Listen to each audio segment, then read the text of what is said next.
Heidi ho, Code Bros. It's Ed from mybringback, and today we're going to continue our adventures in using Python from the command line.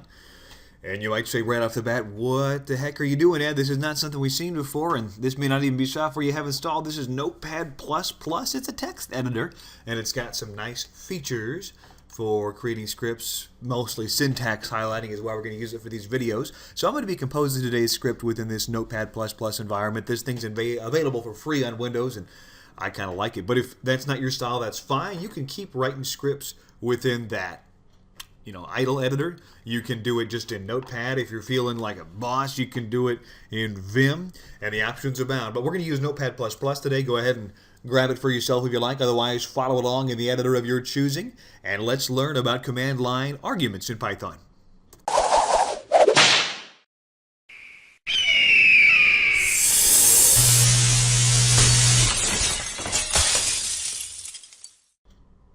Alright, so when I say command line arguments, what I'm talking about are the things that we would pass to Python when we run it from the command line. So the argument we passed Python in this example from the last episode was just that shelltest.py.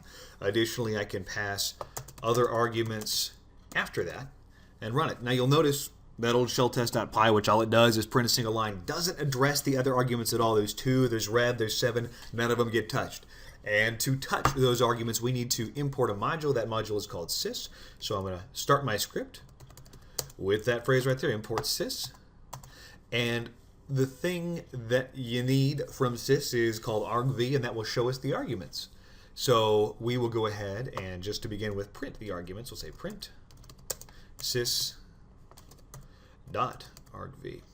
And some of you are saying, Ed, I have a longer memory than you anticipated. You told me there would be syntax highlighting within this editor. Everything is just white. I feel lied to. I say, well, hold on a second. Once we save the file here, and let's go ahead and just go put it in our documents folder loose, and we're going to give it the name args dot. Well, let's not give it any extension by ourselves. Let's go ahead and select an extension from the big old drop-down list here. Make it a Python file, so args.py. We'll save it in there, and look, highlighting occurs. So our keywords have become a sort of golden hue. Let's go ahead and run this thing. So I'm going to change directories within my shell using this cd command to the documents folder, and I'm going to run Python on args.py, and I'm just going to pass it some arbitrary arguments. And so what it did is it printed them out, and if you are watching close, and you remember from previous videos, that's list notation. Looks like we've got this listed, well, listed in a list here. And it's given us 4 things in response. So let's pay some attention. We tacked 3 things on, but the 0 item in this list, the first position here, is args.py. And so it's showing us that we called from the folder we're calling it in, that file, and then the other 3 arguments. So the length of that should be 4, and if we want to use one at a time, we'll need to separate them out. One particularly sort of sensible way to handle this is to assign those arguments to a list of their own. So we'll say arglist equals sys.argv, and then you can engage them individually. So we can say print arglist 0. Or you could do something with a loop, so you can do for I in arglist, and we got to keep our capitalization consistent. Print I. And you'll notice because I haven't set it up, I haven't configured it, when I made a new line after a colon, it didn't automatically indent for me, so I used 4 spaces. And always use spaces instead of tabs in Python to save yourself a headache. But let's save this thing. And let's run that same command we ran previously again.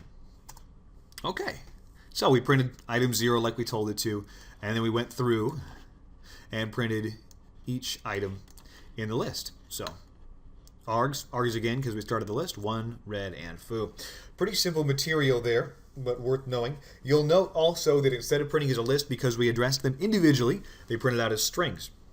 And they're always going to be strings when we take them from the command line like this. So let's just take arglist 0 plus 3 up here, and, well, 0 is not going to work. Let's always just choose 1 because we know that 0 is going to be the name of the script we called. So arglist 1 plus 3, and it'll only accept, or rather only engage, one argument that we pass it. So let's run that again, and we'll just put 1 as the argument we put in. What happens is it gives us an error here. It's saying cannot concatenate string and integer objects. And what's happening is arglist 1, even though we put it in as 1, it's coming out as a string. So if we're looking to use it as an integer, we'll need to use the int function to coerce it into integer form.